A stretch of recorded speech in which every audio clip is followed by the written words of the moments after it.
or is that going to slide? No, that's a hard deadline. So on August 1st, the new tariff rates will come in. But nothing stops countries from talking to us after August 1st, but they're going to start paying the tariffs on August 1st. Now, remember, the world is paying 10% right now, and China's paying 30%. So that's right now, and that's why we're running at about plus $30 billion a month for the American people. You got to remember, this is going to pay off our deficit. This is going to make America stronger. We are finally protecting America.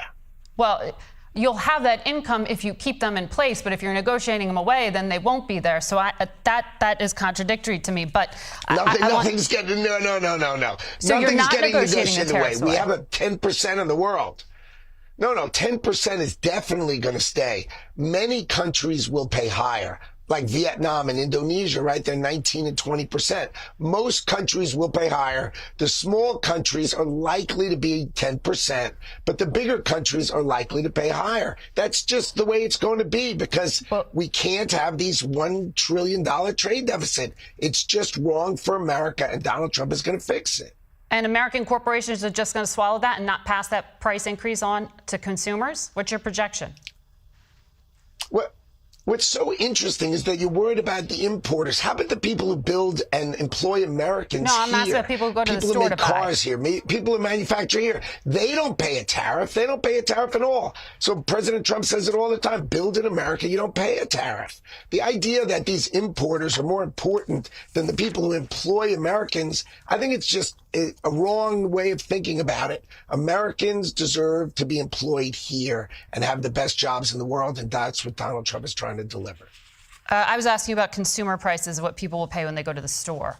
But since you don't want to answer, they'll be low. I think they'll be low, shockingly low. Okay, the consumer price index doesn't currently reflect that, though. That the trend is towards higher. Well, it just went up. What did it go up? 0.1%? Look, the dollar has declined 0.2 on the core. More than 10%, right? So the dollar declining sort of softens tariffs completely. These are small numbers. You're going to see inflation is not going to change. Remember, inflation is an expectation of rates continuing to grow. Tariffs are just going to reset the price level for imports, for certain imports from certain countries, but everybody who's building in America. And remember, Donald Trump announced over $11 trillion of building in America. All that building in America, the construction jobs here, but then when those products come on the shelves, they come on much cheaper. Energy is cheaper. I think you're going to see inflation stay right where it is.